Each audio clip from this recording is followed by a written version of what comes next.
Le soufisme est la branche mystique de l'islam, organisée en confréries. En France, le soufisme est un mouvement discret, peu connu. Un Français converti et un Marocain ont accepté d'être suivis. Il faut faire connaître aux gens la réalité de l'islam en général et du soufisme, en essayant de faire fi de tous ces préjugés négatifs. Mais là, il y a tout un travail d'apprentissage, de connaissance, de communication. Là. On a l'impression que pour vivre heureux, vous cherchez à vivre un peu caché votre foi musulmane et vos pratiques soufis. Oui, excusez-moi, pas du tout. Donc on pratique pas d'une façon, donc en cachette. Mais le fait que, c'est-à-dire que la pratique en elle-même, la méditation, l'invocation, demande certaines concentrations, demande certains, c'est-à-dire qu'on ne soit pas dérangé par l'entourage. C'est ça.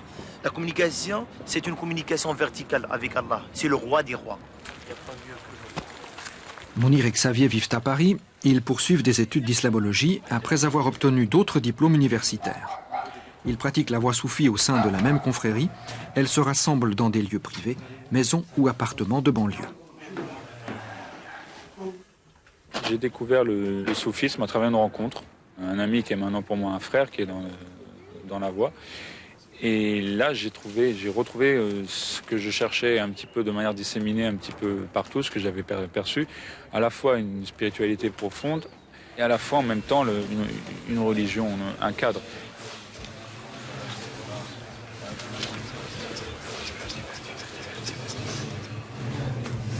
Les soufis revendiquent une observance rigoureuse de l'islam, des interdits alimentaires aux jeunes en passant par les prières quotidiennes. Ils rajoutent leurs propres rites vécus dans des cérémonies hebdomadaires d'1 à 3 heures.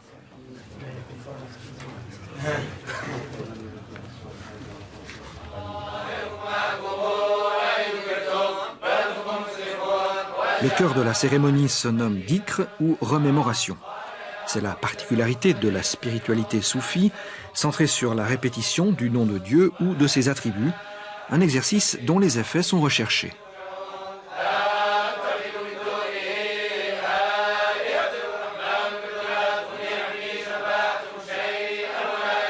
C'est une parole qui se répète, mais qui a un effet extraordinaire sur l'intérieur.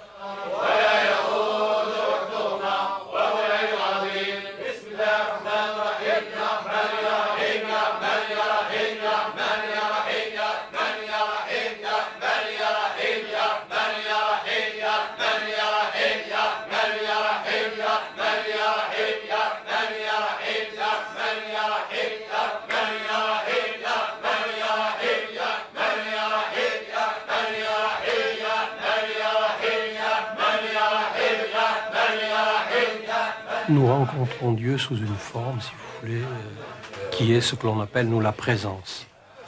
Évidemment, avec des intensités qui sont différentes d'une personne à l'autre, avec un goût intérieur, avec une orientation intérieure qui est variable. Mais en effet, c'est une rencontre de Dieu. Une parole prophétique dit, d'ailleurs, dans ce sens, « Je suis assis ». C'est Dieu qui parle par la bouche du prophète. « Je suis assis avec ceux qui m'invoquent ».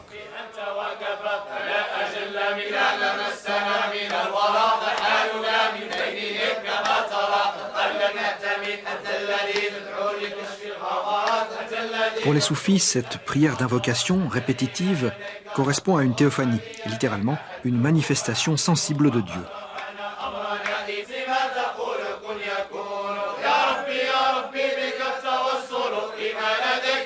Quand on invoque Dieu, qui est tout-puissant, qui est le maître de l'univers, et qui est notre maître aussi à l'intérieur. Et certains frères ne peuvent pas supporter certaines théophanies qui peuvent s'abattre sur eux, d'où ces moments extatiques où on bouge, où on peut se lever. Mais bon, cela dépend exactement de la personne et de sa capacité à faire face à ça. Ça vous est déjà arrivé à vous? Oui, Oui, ça arrive même quand on est à la maison, tout seul, quand on se remémore, quand on invoque. Donc, on peut avoir ces états-là, qui sont pour nous, je ne dirais pas des épiphénomènes, ce n'est pas quelque chose d'important. Ce qui est important, c'est le travail que l'on fait sur soi. Ça, c'est le plus important. Et c'est le plus dur.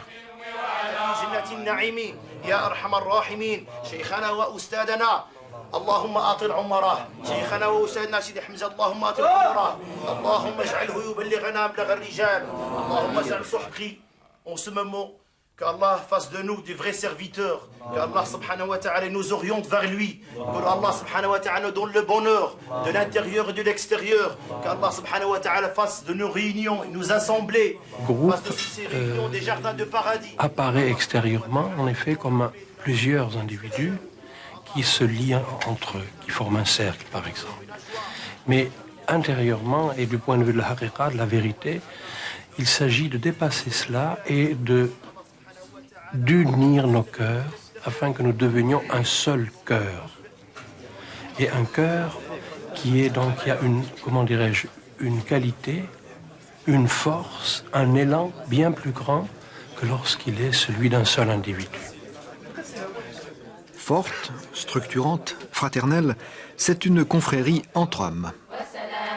Pour les femmes, le programme est le même, dans d'autres lieux, à d'autres moments.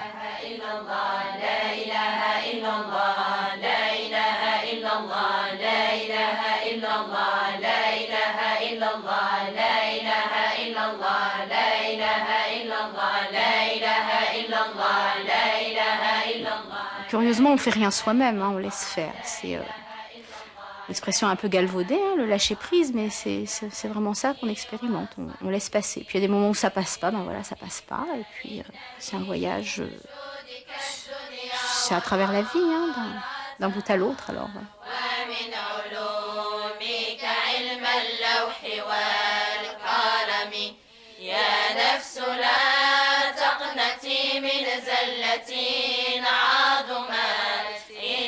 Dans ce voyage, est-ce que les femmes ont un bon wagon de première classe? Oh bah oui, carrément. Je pense pas qu'il y ait véritablement de différence. Enfin, les pratiques, les gens étant ce qu'ils sont, c'est vrai que les pratiques n'ont pas lieu ensemble. Mais enfin, je veux dire, les pratiques sont les mêmes. Puis la relation au divin, enfin, je veux dire, si on se place de cette perspective-là. Les femmes, c'est l'autre moitié du ciel, on dit.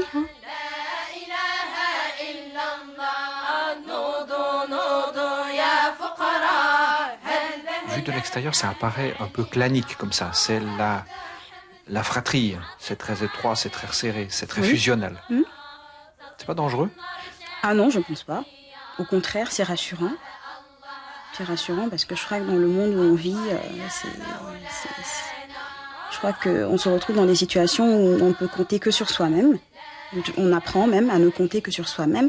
Et là, on se rend compte qu'il existe des gens qui sont tout le temps là pour vous. Ils font pour vous autant qu'ils feraient pour eux-mêmes. Donc je crois que c'est plutôt rassurant dans le monde où on vit actuellement, je crois.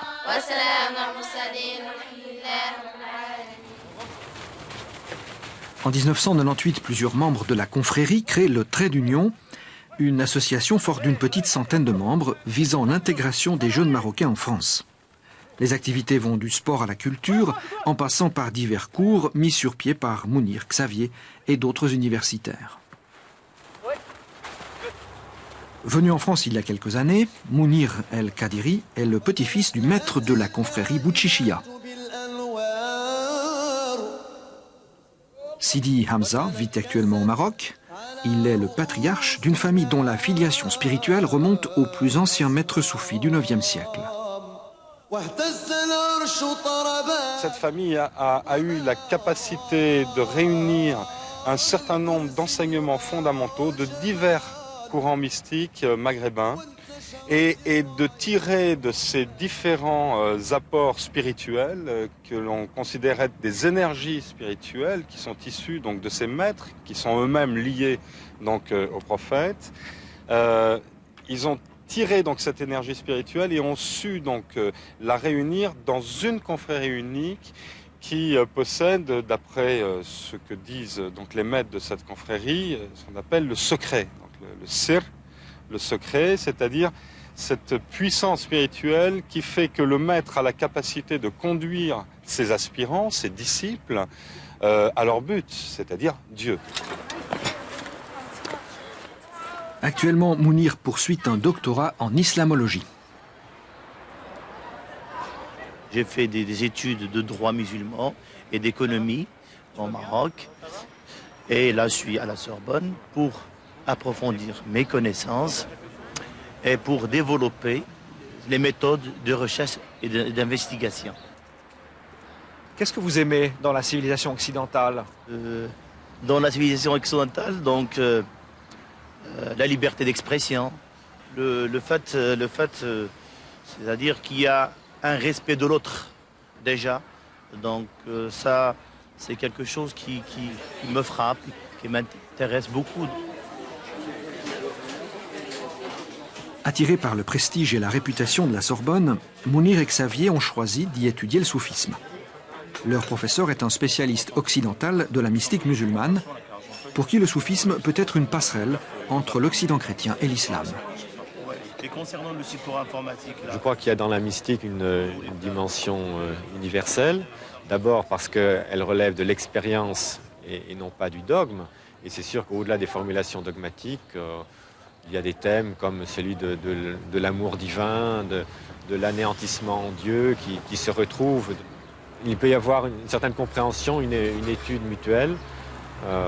Bien sûr, je ne pense pas qu'on puisse fusionner, c'est-à-dire que ce serait une erreur complète de croire que par une espèce de syncrétisme, on puisse mettre des équivalences sur la sensibilité musulmane et la sensibilité chrétienne restent, même au niveau mystique, très éloignées les unes des autres, mais disons qu'on se comprend de mieux en mieux. Je dirais quand même que pour l'instant, c'est plutôt du côté chrétien que vient beaucoup d'ouverture par rapport à l'islam. L'inverse n'est pas complètement vrai, je pense notamment parce que la situation politique générale fait que le monde musulman se trouve dans un état d'agression culturelle, il faut bien le dire, et donc moins en mesure aussi de s'ouvrir à l'autre. Face à l'Occident, la position de Mounir et ses confrères est peu claire. France, terre d'accueil, mais aussi terre de mission. Les défis les plus sensibles auxquels les soufis doivent faire face viennent de logiques internes à l'islam.